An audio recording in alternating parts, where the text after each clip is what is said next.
तुमचा विश्वास आमची बातमी। शहरातील काठेगल्ली परिसरात मंगळवारी रात्रीच्या सुमारास तणावजन्य परिस्थिती निर्माण झाली।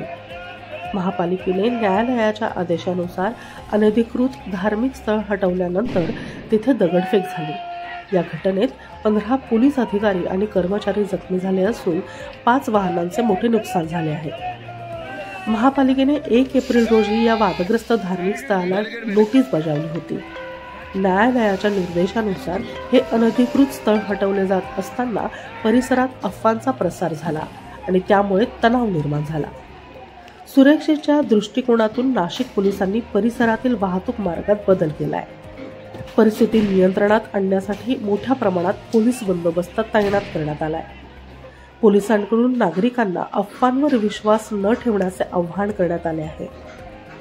या घटनेमुळे परिसरात भीतीचे वातावरण पसरले असून प्रशासन परिस्थितीवर लक्ष ठेवून आहे।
आपलं शासन, तुमचा विश्वास आमची बातमी।